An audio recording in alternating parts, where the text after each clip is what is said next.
Comienza el Catecismo de la Iglesia Católica, un programa dirigido por el Padre Luis Fernando de Prada.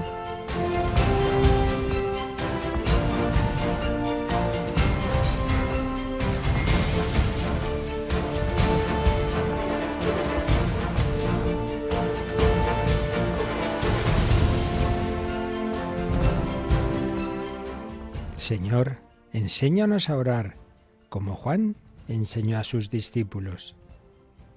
Vosotros orad así: Padre nuestro que estás en el cielo. Alabado sean Jesús, María y José. Muy buenos días en este martes 28 de febrero, último día de este mes. O sea que ya entramos en marzo, tercer mes del año. La vida vuela. La Cuaresma llevamos ya casi la primera semana y tenemos que aprovechar estas gracias especiales que Dios nos da y nos va recordando en estas lecturas de los primeros días de la Cuaresma esas actitudes básicas de toda la vida cristiana, pero que especialmente se nos insiste en ellas en la Cuaresma. Ayer se nos hablaba de la caridad fraterna: tuve hambre, me disteis de comer, tuve sed, me disteis de beber, lo que hagáis a uno de estos a mí me lo hacéis. Y hoy se nos recuerda la oración, esas tres actitudes que el miércoles de ceniza aparecían en el Evangelio: oración, caridad, ayuno. Ser de Dios, y para ser de Dios dedicar tiempos exclusivamente al Señor. Claro, lo importante es estar todo el día, hagamos lo que hagamos, unido a Dios, sí, pero eso es muy difícil, por no decir imposible, si no hay tiempos especiales dedicados a Él. Los esposos pueden estar todo el día unidos afectivamente, pero obviamente quieren estar también ratos en diálogo, en soledad. Ser de Dios. ¿Cómo va nuestra oración en estos días de Cuaresma? Estamos intensificando esa recogida, esa acogida de la palabra de Dios, esa meditación, esas visitas a Jesús, esos ratos de, como diría Santa Teresa, tratar de amistad con quien sabemos que nos ama, los sacramentos. Nos hemos hecho ya una buena confesión aquí al inicio de la Cuaresma, la participación en la Eucaristía, oración. Ser de Dios, ser para los demás. Sí, a mí me lo hicisteis, ver a Cristo en quienes tienes a tu lado, en los más cercanos y también en los más necesitados. Ser para los demás, una actitud general de mirada, de amor, de acogida, de servicialidad, pero que debe concretarse también en obras de misericordia y limosna. Ser para los demás. Y ser de Dios y ser para los demás implica no ser de mí mismo en el sentido de mi yo egoísta. Realmente es cuando seré más yo mismo, cuando me deje hacer por el Señor y salga lo mejor de mí, pero no de mí yo, esa parte salvaje de cada uno de nosotros que ahí sigue, egoísta, soberbia, con todos los pecados capitales. No, la gracia del Señor va sanándonos, sacándonos de nosotros mismos, centrándonos en el amor del Padre y de los hermanos. Y así vamos caminando, y así también en Radio María este camino cuaresmal ofrece especiales ayudas. Aquí nos acompaña una mañana más Yolanda Gómez. Buenos días, Yoli. Muy buenos días. Bueno, pues vamos a recordar que ya ha comenzado una de esas ayudas, así para ya la primera semana de Cuaresma, tener más abundancia de meditación, ¿verdad? Son las charlas cuaresmales que esta semana estamos ofreciendo a las 10:30 de la mañana, de 10:30 a 11, una hora antes en Canarias, y que las imparte el padre Francisco Tomás, que le conocemos en Una Luz en tu Vida, por las mañanas. Así es, también ya el viernes pasado teníamos nuestro primer Vía Crucis cuaresmal, ¿verdad? Eso es, y también este viernes lo tendremos a las 6 de la tarde desde Gran Canaria. Y bueno, recordamos que esta semana entramos en el mes de marzo y tenemos primer viernes del mes de marzo, del mes cuaresmal, obviamente un día que nos llama especialmente a la penitencia, a la oración, a tener presente a nuestros hermanos más necesitados, a los cristianos perseguidos, y que en Radio María Mundial, la familia mundial, se nos invita de manera especial a esa penitencia, a ese ayuno, esa oración, pues por tantas necesidades, la paz, ese polvorín que no solo afecta a Rusia, Ucrania, sino al mundo entero y tantas otras naciones en conflicto, la oración por Nicaragua, por ese obispo, como nos recordaba ayer Monseñor Munilla, que no sabemos cómo está el pobre en una celda de alta seguridad, como el cardenal Fantuán, madre mía. Él estuvo 15 años y a este obispo le han encontrado por 26 años ese régimen comunista. Oración por nuestros hermanos. Y precisamente vamos a tener, hablaba de Ucrania y Rusia, espero ver, como ya lo pude ver en octubre, al director de Radio María Ucrania, bueno, a ver si puede llegar, porque tenemos en Italia, a partir de esta tarde, una reunión de las Radio Marías europeas. Presidentes y directores nos reunimos, por eso mañana y pasado no tendremos en directo este programa, tendremos repaso de la Cristología, que es muy importante, pero no podré estar aquí en directo porque estaremos en Erba, donde todo empezó. Si dice San Pedro hablando de Jesús, la cosa comenzó en Galilea, pues de Radio María podemos decir la cosa empezó en Erba, en la provincia de Milán, y allí nos vamos a reunir. Bueno, pero todo esto venía a propósito de que el jueves tenemos hora santa a la que no podré llegar a tiempo, pero vamos a tener a un sacerdote también muy conocido en Radio María, ¿verdad? Claro, el padre Isaac Parra, que dirige el programa sobre el Padre Pío los domingos cada 15 días. Eso es, pues seguro que se inspirará en él, porque además viene de allí ahora, ha estado de peregrinación con gentes de su parroquia allí en San Giovanni Rotondo. Bueno, pues él tendrá la hora santa y recordamos, por favor, me decían ayer, que mira que hay un mes para enviar las intenciones de oración. Pues nada, hasta hoy o mañana la mayor parte no la manden. Y claro, la pobre voluntaria que se dedica a ello anda siempre corriendo a última hora y luego encima, pues el jueves ya... No. Por favor, intentar hacerlo hoy. Y como muchísimo mañana. Desde luego mañana se cierra esa hoja de intenciones. Por supuesto que no hace falta, que el Señor ya las sabe, aunque no las mandéis. Pero bueno, que quien le da devoción, que estén ahí al pie del altar, pues ya sabéis. Hoy o mañana como mucho, pero mejor hoy mejor que mañana. Y recordamos entonces la hora santa, el jueves 11 de la noche, las 10 en Canarias. Bueno, pues son ayudas como otras que podréis recibir en vuestras parroquias, en tantos lugares donde el Señor nos quiere ayudar a vivir este tiempo de preparación a la fiesta principal, la que da sentido a nuestra vida. La Pascua, no lo olvidemos nunca, todas las penitencias, todo lo que hagamos, tienen un sentido de preparación a lo realmente importante, a lo positivo. Y es que Cristo ha resucitado, Cristo vivo, que a lo largo de los siglos va santificando a todo el que se deja tocar, como santificó a los padres de Santa Teresita, cuyas pinceladas básicas de su vida vamos conociendo, y vamos a dar un pasito más para ver cómo el Señor también hizo su obra en esta santidad seglar de Luis Martín y Celia Guerín.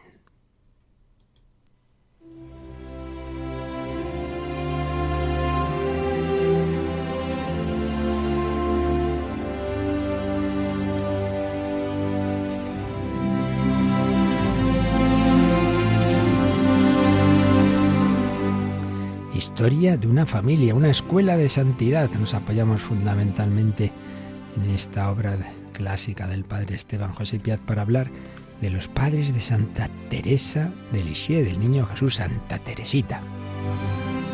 Bueno, pues habíamos hablado de la juventud de Luis, había intentado ingresar en un monasterio, al final ve que no, por lo que le dicen, unas condiciones que le ponen que ve que no puede al final cumplir y ve la providencia en esas circunstancias y bueno, pues nada, decide quedarse en medio del mundo, pero la verdad es que viviendo casi como un monje en su trabajo de relojero, de joyero, atendiendo también a sus padres, una vida de oración.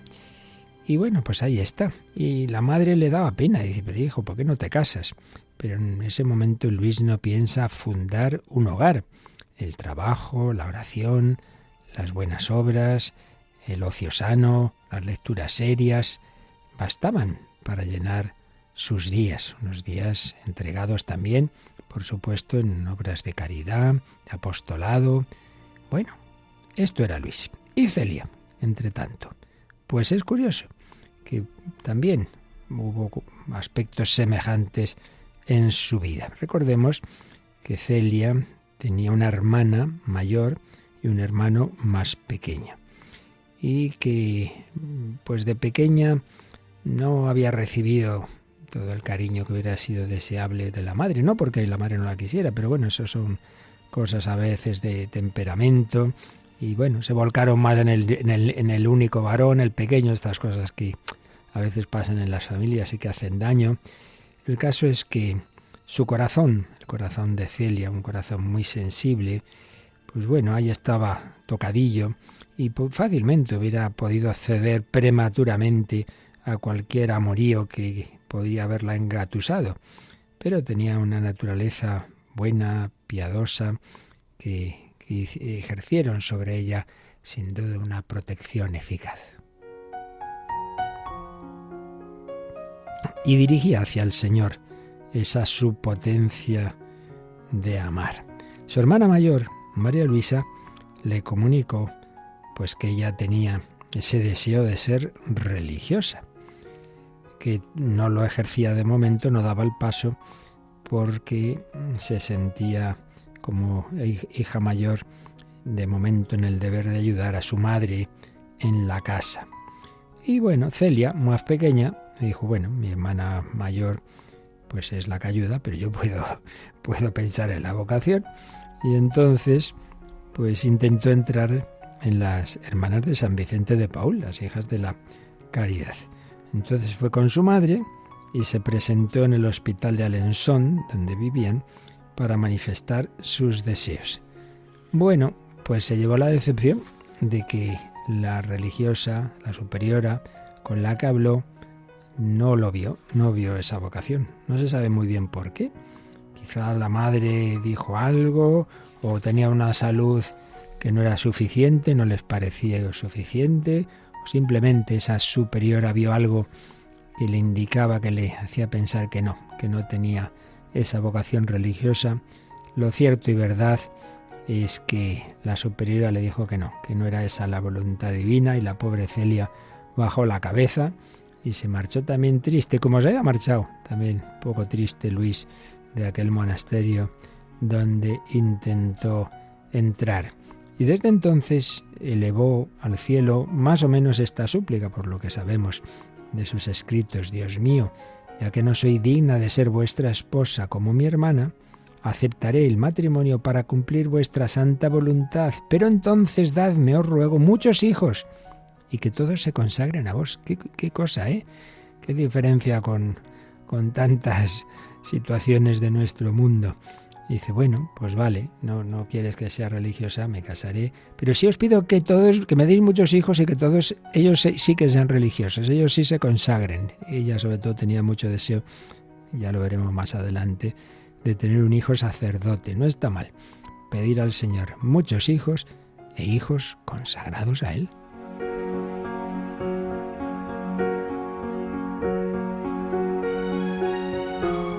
Bueno, pues si se iba a casar tenía que ir pensando en el porvenir. No era una familia que les sobraran rentas precisamente. Entonces Celia encomendó a la Santísima Virgen la incertidumbre de su futuro.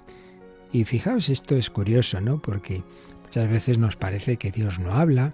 Bueno, pues muchas veces Dios habla y lo que pasa es que no nos enteramos.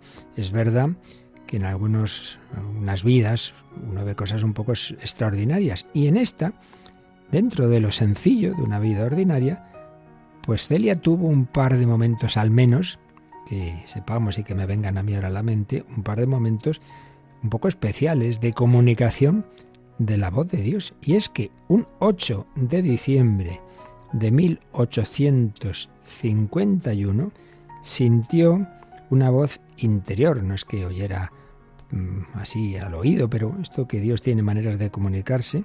Mientras se estaba dedicando a un trabajo que la absorbía mucho, oyó estas palabras: has de hacer punto de Alençon. Punto de Alençon era un tipo de bordado, pues de ahí, propio de esa zona. Entonces sintió que el trabajo al que Dios le decía que se dedicara fuera ese. No es muy habitual, ¿verdad?, que uno encuentre su vocación profesional por una voz así interior. Pero el caso es que esta joven vio en aquella palabra pues una orden del cielo. Y entonces se perfeccionó en ese arte, entrando en una escuela de encajes. Sí, esto era una cosa ya esto del punto de Alençon tradicional en aquella región desde siglos, desde siglos.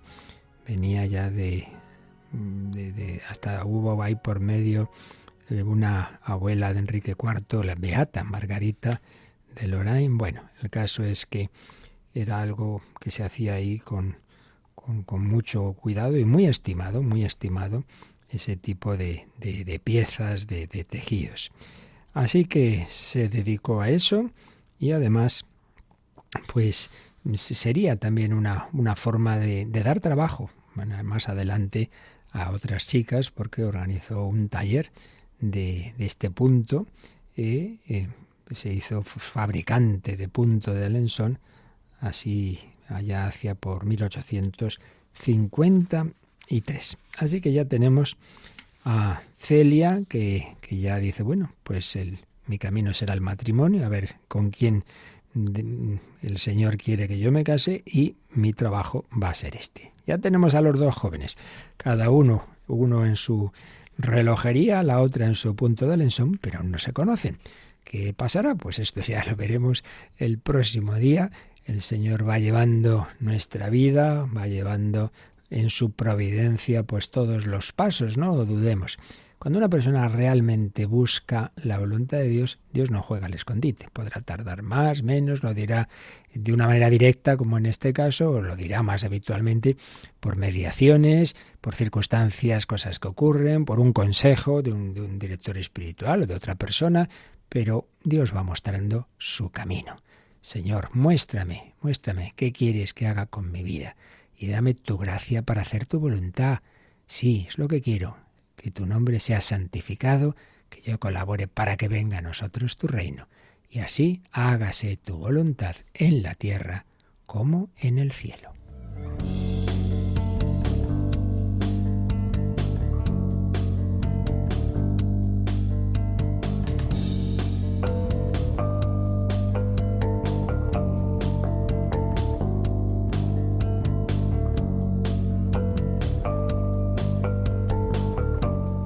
Bueno, Yolanda, alguno dirá, esto parece una telenovela, a ver qué va a pasar en el próximo episodio, ¿verdad? Así estamos todos expectantes, pero aunque ya conocemos la historia, pero bueno, estamos ahí. Claro. Bueno, pues una historia en la que el Señor estaba muy, muy presente, y precisamente estamos hablando de cómo el Señor se ha quedado entre nosotros, de su presencia. Hay muchas formas de presencia, pero la presencia real por antonomasia, que decía Pablo VI, la más fuerte, la más densa, la que incluye la presencia corporal, ciertamente, de un cuerpo transfigurado y resucitado de nuestro Señor Jesucristo, es la eucarística. Y estábamos explicando lo que nos enseña el Catecismo de la Iglesia Católica sobre este gran sacramento, el sacramento Rey, siendo el tercero de los sacramentos de iniciación. Siempre recordemos esos 3 grupos de sacramentos con que el Catecismo organiza o clasifica los sacramentos. Sacramentos de iniciación, sacramentos de curación y sacramentos al servicio de la comunidad, que presuponen ya una madurez. Iniciación, bautismo, confirmación, Eucaristía. Habíamos visto ya bautismo y confirmación, y dentro de la Eucaristía pues habíamos visto una introducción a este sacramento, habíamos visto los nombres que puede recibir y recibe este sacramento, porque tiene infinidad de aspectos, de matices, una riqueza muy grande, y por eso también tiene muchos nombres. Antes de ello habíamos visto cómo la Eucaristía es fuente y culmen de la vida eclesial, es la fuente y es la cima, todo. Y ya estábamos en el tercer apartado, como en los demás sacramentos también lo vimos y lo veremos en los que nos faltan, de cómo se sitúa a lo largo de la historia de la salvación, de cómo Dios ha ido revelando todo pues progresivamente, y entonces todos estos sacramentos tienen prefiguraciones que vimos en el Antiguo Testamento, y vimos también cómo está presente ya en el Nuevo Testamento. Pero justamente nos quedaba analizar a fondo el momento de su institución. Siempre es muy importante en los sacramentos saber dónde porque dado que los sacramentos vienen de Cristo, pues ¿cuándo los ha instituido el Señor? Bueno, pues hay otros sacramentos que digamos, es un conjunto de circunstancias que nos hacen ver que está detrás el Señor, pero no hay un texto claro de que Jesús dice pues lo que dice en este, porque en el caso de la Eucaristía sí que tenemos el relato del momento de su institución. Habíamos visto ya el número 1337 que nos da el contexto. El contexto es la última cena. Y habíamos visto cómo en esa última cena hay dos aspectos muy importantes que están relacionados mucho con la Eucaristía: el lavatorio de los pies y el mandamiento del amor fraterno. El lavatorio de los pies, que por un lado es un signo de ese mismo amor fraterno, de ese ponerse a los pies de los demás, de la humildad, pero que también es un signo de toda la obra de Cristo, es un signo de la redención. Jesucristo se pone a los pies de cada uno de nosotros y nos ofrece: mira lo que yo hago por ti, lo que yo he hecho por ti, para purificarte. Así como lavé los pies a mis discípulos, te quiero lavar el corazón, no con agua, sino con la sangre que yo derramé hasta la última gota. Y esa sangre se ha quedado presente en la Eucaristía. Igual que convertí el agua de Cana en vino, lo hago cada día en las celebraciones eucarísticas. Igual que multipliqué los panes, pues hago esa transformación del pan en mi cuerpo, del vino en mi sangre. En ambas especies hace presente el mismo Cristo resucitado y vivo, pero cada una de ellas desde esa perspectiva del cuerpo, de la sangre, que ahora están unidos en el cuerpo resucitado, pero que en un momento dado estuvieron separados, claro, cuando Jesús muere. Cuando ha muerto, pues ahí obviamente tiene esa separación de esa sangre que hasta la última gota que salió tras la lanzada. Bueno, pues ese era el contexto. Pero ya vamos al relato, a los relatos, mejor dicho, propiamente dichos, de la institución eucarística. Bueno, pues esto es lo que nos va a decir el número 1338 y 1339 y 1340. En primer lugar, hace una pequeña introducción en letra un poco más pequeña, porque nos va a dar como unos detalles un poco técnicos, pero bueno, en este programa queremos pues profundizar todo lo posible. Hombre, dentro de que esto no son clases de doctorado en teología, sino lo fundamento, ¿no? Pero bueno, queremos formarnos bien, por eso vamos a ver qué nos dice este número 1338. Los tres evangelios sinópticos y San Pablo nos han transmitido el relato de la institución de la Eucaristía. Por su parte, San Juan relata las palabras de Jesús en la sinagoga de Cafarnaún, palabras que preparan la institución de la Eucaristía. Cristo se designa a sí mismo como el pan de vida bajado del cielo. Bueno, pues aquí nos dice esto, ¿no? A ver, ¿dónde instituye el Señor la Eucaristía? ¿Qué nos han dicho los evangelios? Bueno, pues como bien sabemos hay 4 evangelios.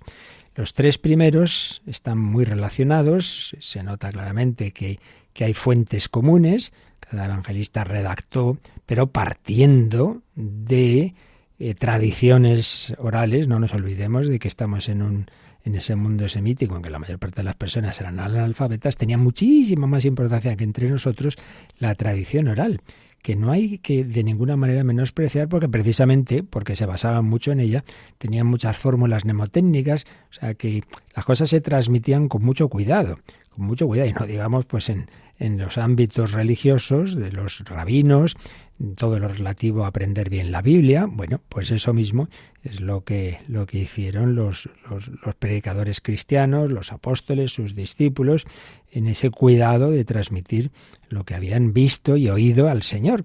Y obviamente en casos como este, tan importantes como es la Eucaristía. Bueno, pues los 3 primeros evangelios, Mateo, Marcos y Lucas, se ve eso, ¿no? Como parten de tradiciones anteriores. Es muy probable también, y según los expertos, que hubiera unas primeras redacciones en arameo, hasta que ya se llega al texto canónico, los textos que la Iglesia como tal ha reconocido seguros, inspirados, como palabra de Dios, que están escritos en griego.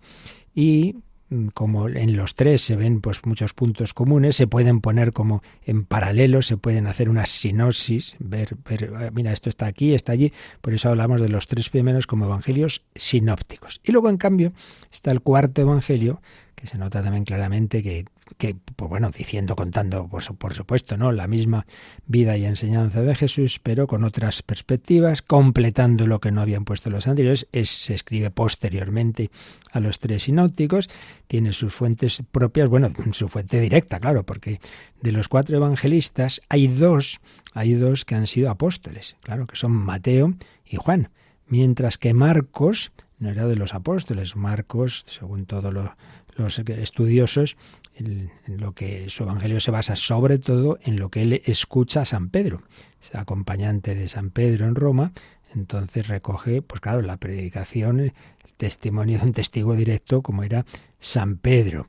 Y luego Lucas tampoco era de los apóstoles, pero es el que acompaña, aparece en los Hechos de los Apóstoles con San Pablo, que a su vez se había informado bien, aparte de lo que las revelaciones que tuvo personales del Señor, pero él mismo nos cuenta cómo él se formó bien, recogió bien todo lo que le transmitían los apóstoles y otros testigos de la vida de Cristo.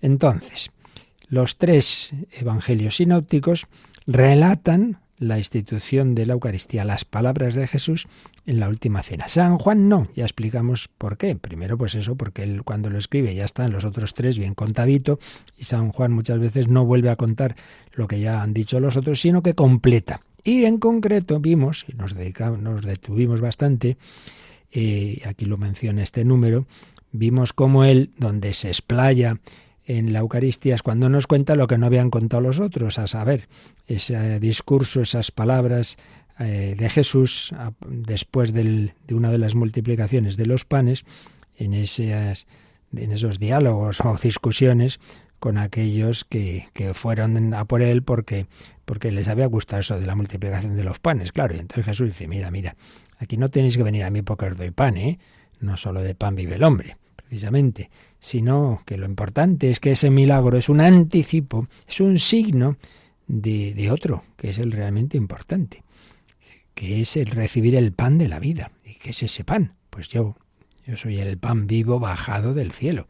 Entonces San Juan nos habla de la Eucaristía, es sobre todo, aparte de otros signos y anticipos que ya indicamos la última vez, pero sobre todo en ese capítulo 6 de San Juan.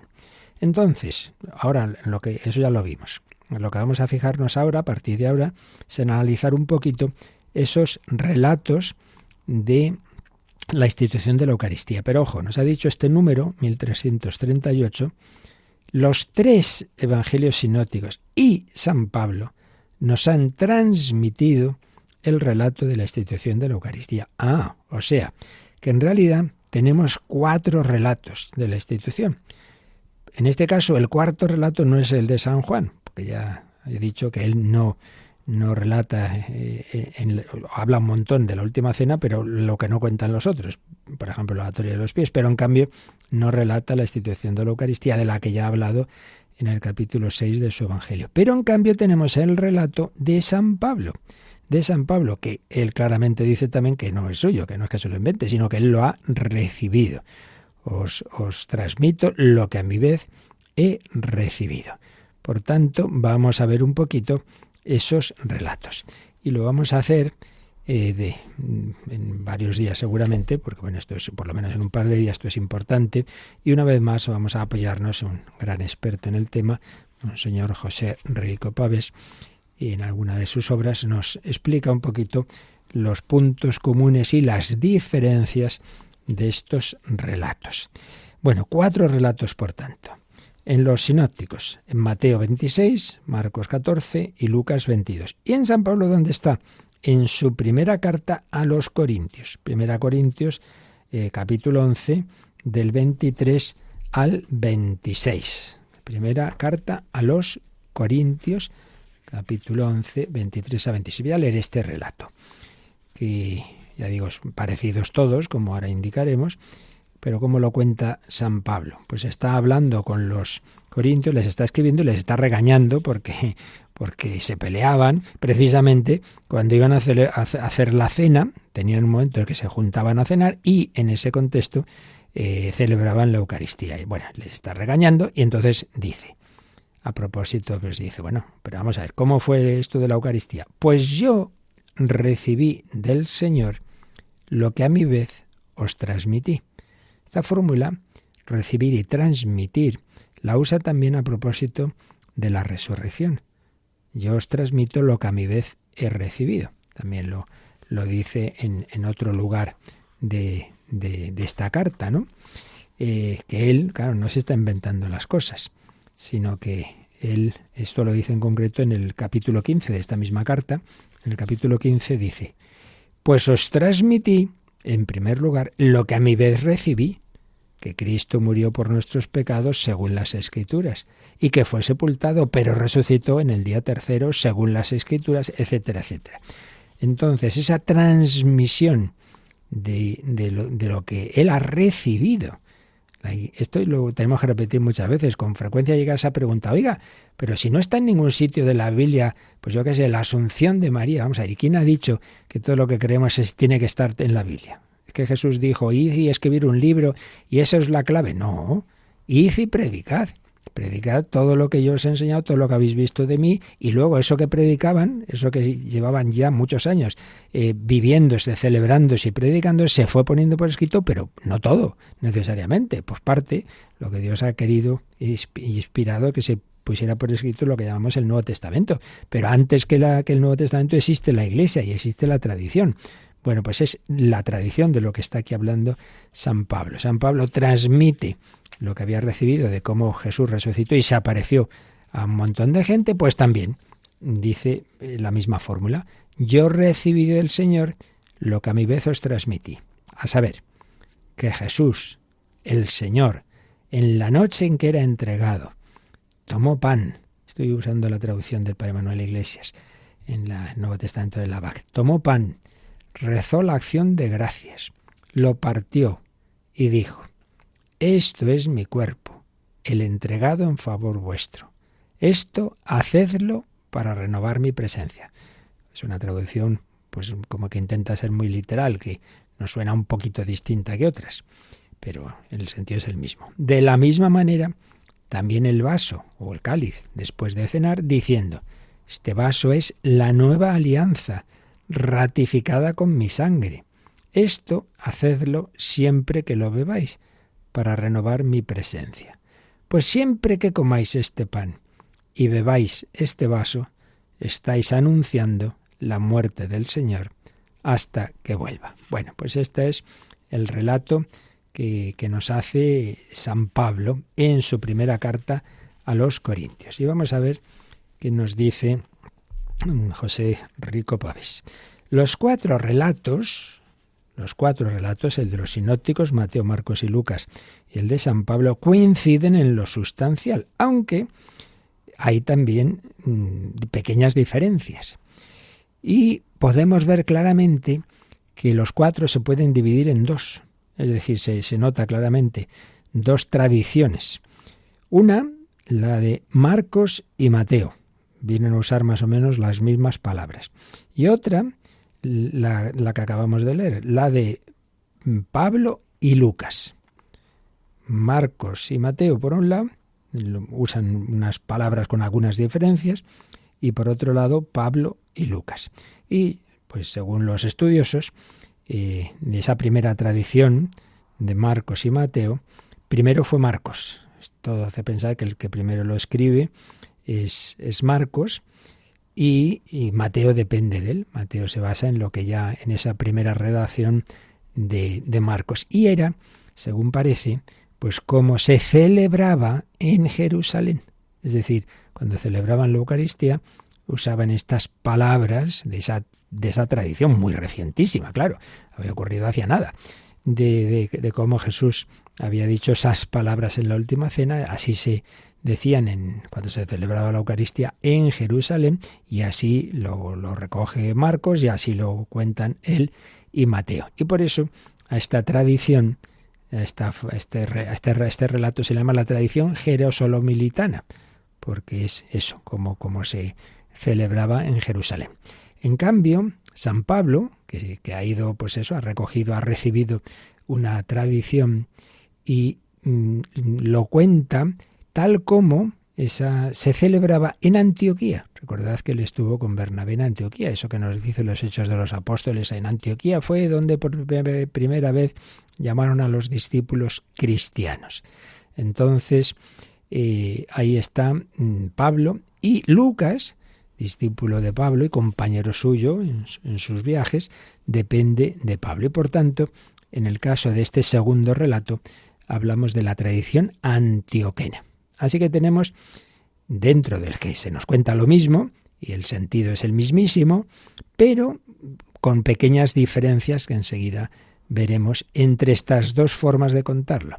La tradición de Jerusalén, jerusalomilitana, Marcos, Mateo, y la tradición de Antioquía, la tradición antioquena de Pablo y de Lucas. Y esto me sirve para insistir en algo importante. A veces hay personas que se fijan demasiado en la literalidad y se ponen muy nerviosas. Es que ha cambiado esta palabra. Vamos a ver. Si es algo tan importantísimo como lo que es la palabra de Dios y en concreto la institución del mayor de los sacramentos. Y vemos que en las traducciones que se hacen, por ejemplo, recordaréis, decíamos, sangre derramada por vosotros y por todos los hombres. Y Benedicto XVI dijo, hombre, ya sabemos que el sentido es ese, pero la palabra que dijo, lo que aparece en el Evangelio es por muchos. Ya sabemos que muchos significa, bueno, entonces se cambia, ¿vale? Pues por muchos. Bueno, pues en unos sitios, o en unas épocas se ha dicho así, otras sí. No pasa nada, porque lo importante es el sentido. Y si son palabra de Dios como lo son, los 4 relatos que tenemos de institución de la Eucaristía, los 4 nos dicen lo mismo, el mismo sentido, pero con diferencias de palabras, pues indica eso, que no hay que poner la fuerza en la palabra, entre otras cosas porque claro, está escrito el Nuevo Testamento en griego, y el griego ya no deja de ser una traducción, porque Jesús, lo más normal es que no hablará con los apóstoles en griego, sino en arameo.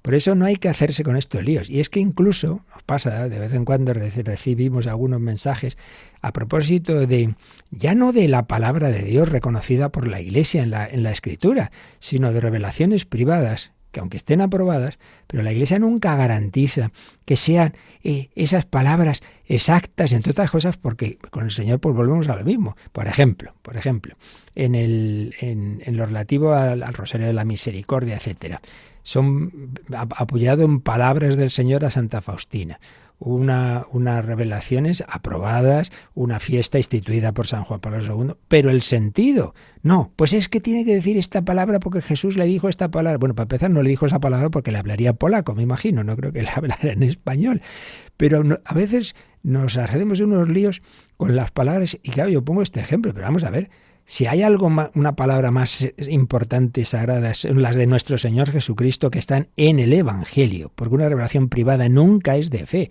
Una cosa es que la Iglesia dice, sí, esto es fiable y se puede seguir y hace mucho bien, pero no es un punto de fe, como si lo es, en cambio, lo que está en la Sagrada Escritura y como es algo como los sacramentos. Y si en eso puede haber diferencias de palabras que no cambian el sentido, no nos armemos líos por las palabras.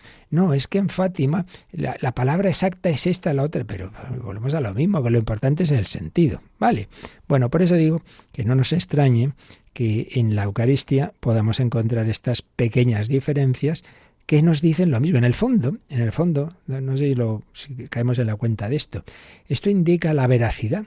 Porque cuando alguien quiere contar un cuento chino, amañarlo, pues vamos a ponernos todos de acuerdo en decirlo igual para que no se note y tal y cual. No, los evangelistas no pretenden hacer ningún teatro, simplemente, pues eso, transmiten y no entran en esos detallitos de si exactamente fue esto o lo otro, sino el sentido que han recibido de algo en el que hay cambio de lenguas. Porque, repito, está el hebreo, está el arameo, está el griego.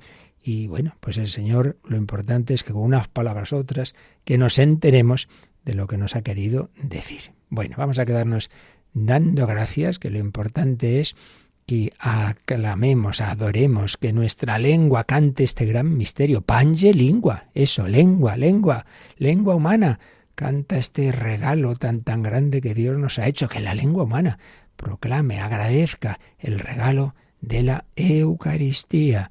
Escuchemos en nuestro corazón que Jesús nos dice, toma y come, esto es mi cuerpo entregado por ti, toma y bebe, esta es la sangre que he derramado por ti.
Conoce la doctrina católica.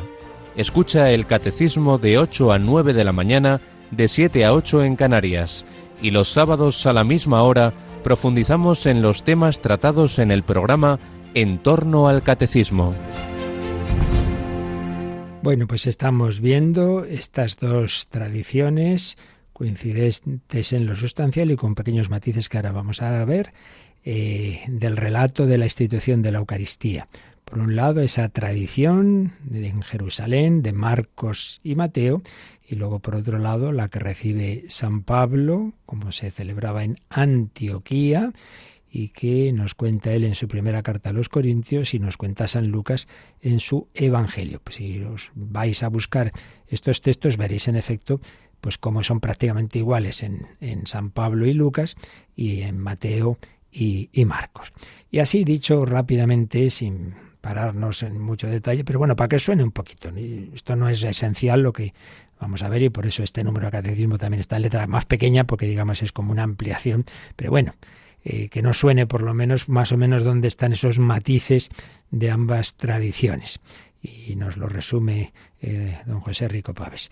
En la tradición de Jerusalén, Marcos y Mateo. Bueno, primero, los 4 relatos tienen una estructura en los cuales hay siempre estos 3 pasos. Primero, se cuenta la preparación de la cena. Esto todos, ¿no? Pues hay esa preparación de la cena pascual, la cena que celebraban los israelitas para la Pascua, ese es el contexto.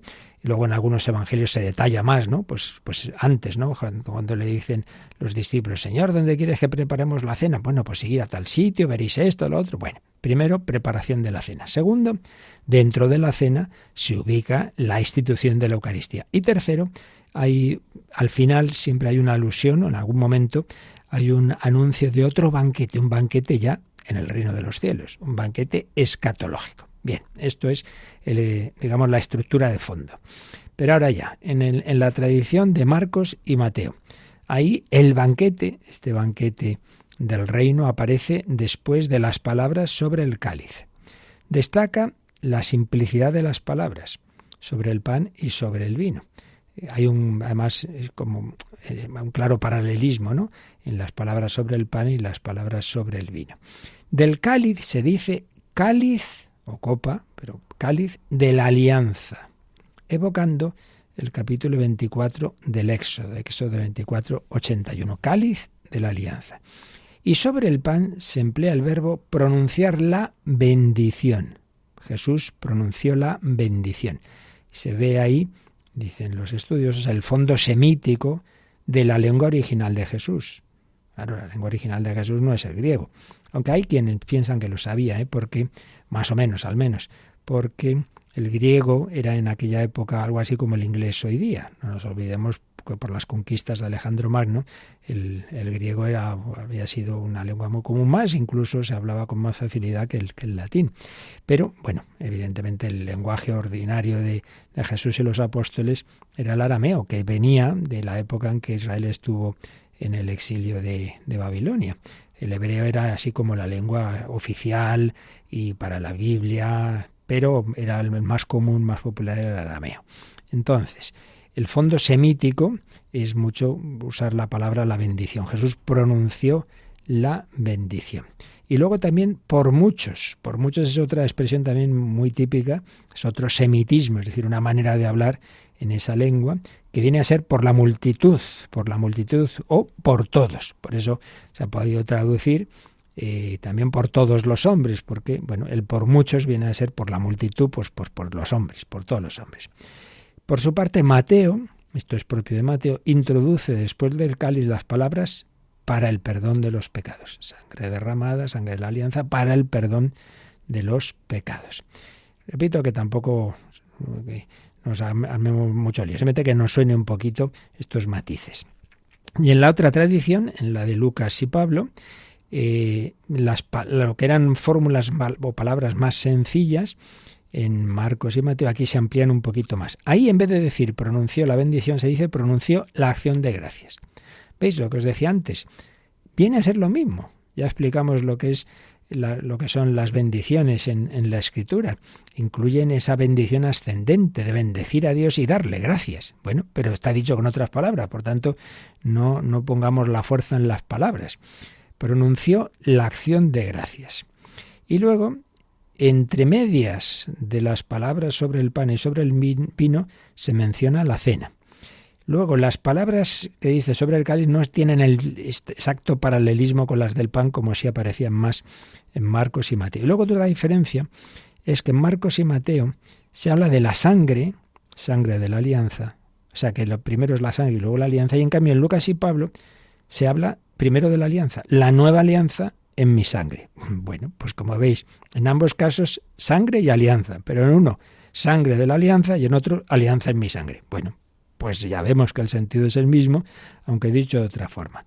En Marcos y Mateo se habla simplemente de alianza, en Lucas y Pablo de nueva alianza.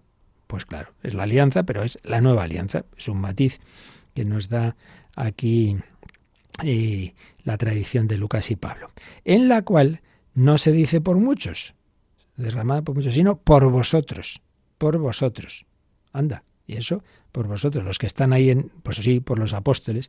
Bueno, por un lado, porque Pablo y Lucas están escribiendo pensando más en los gentiles, en los paganos, no en los judíos. Entonces ya no usan ese semitismo, ese por muchos, que es más propio, digamos, de la lengua que se hablaba entre los judíos. Y luego, no olvidemos de que están usando también palabras que se usan en la celebración litúrgica.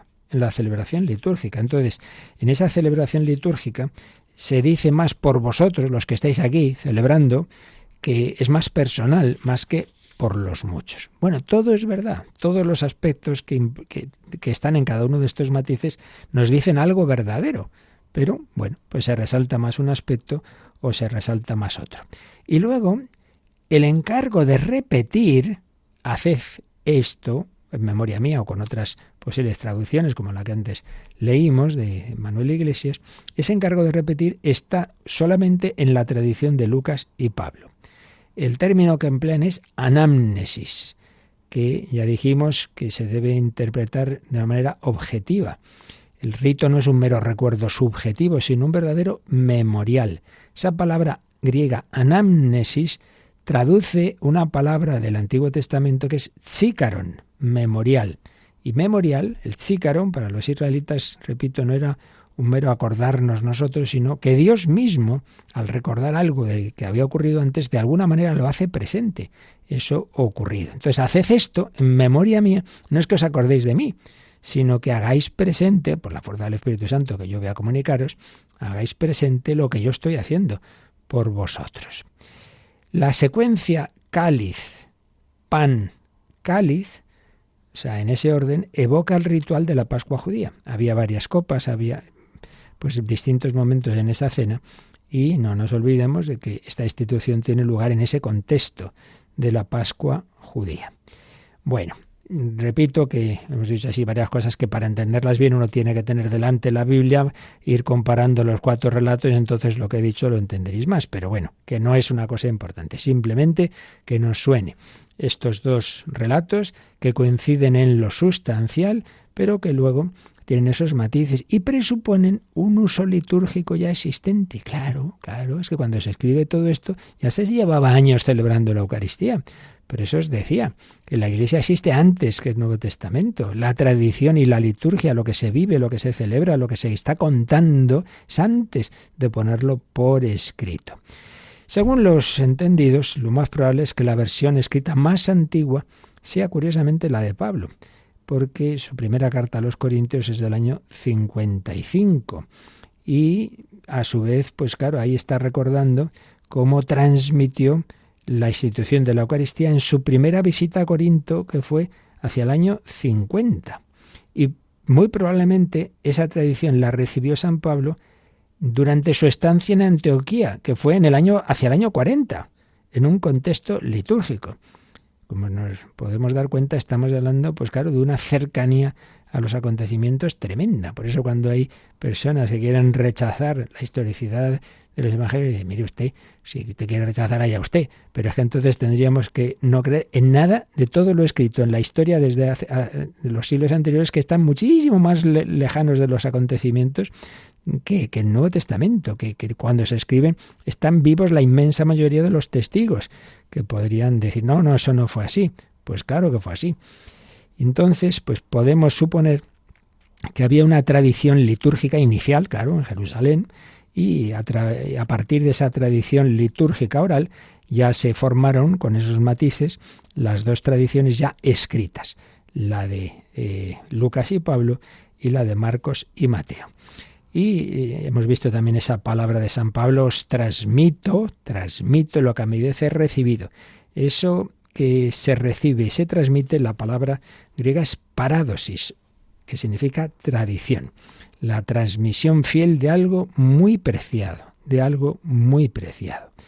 El relato y la fórmula de la institución de la Eucaristía los ha recibido Pablo de la comunidad cristiana. Eso ya forma parte de una tradición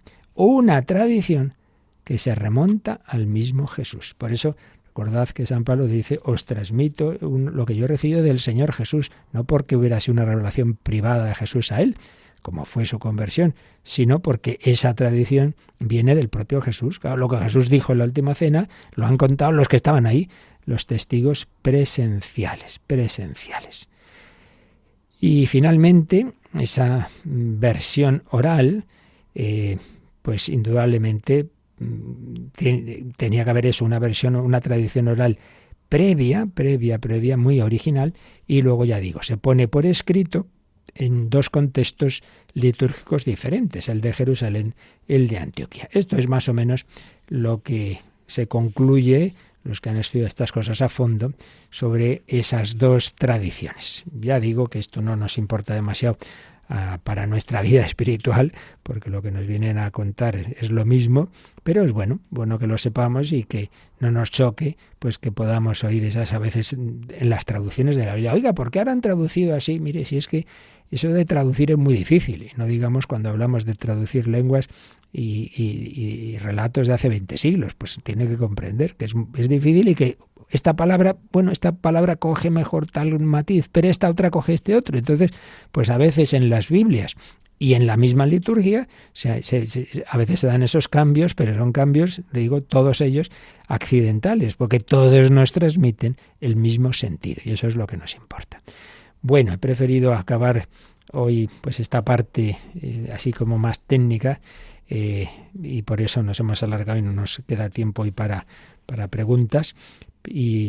Pero bueno, pues ya sabéis que siempre las podéis dejar ahí preparaditas en el correo electrónico catecismo@radiomaria.es, y el próximo día pues las que tengamos ahí ya intentaremos dar más tiempo a ello, porque repito, os recuerdo que mañana he pasado un servidor está en una reunión en Italia de las Radio Marías Europeas, y por eso no tendremos este programa en directo, sino una reposición, un repaso pues sobre el credo, la parte relativa a nuestro Señor Jesucristo, que siempre es muy importante que todo eso lo tengamos bien clarito, como fundamento de lo que estamos viendo ahora. Primero es todo quién es Jesucristo, y ese Jesucristo hoy se nos comunica a través de los sacramentos, y en concreto y de manera muy especial del sacramento de la Eucaristía. Pues lo dejamos aquí y pedimos al Señor su bendición. La bendición de Dios Todopoderoso, Padre, Hijo y Espíritu Santo, descienda sobre vosotros. Alabado sea Jesucristo.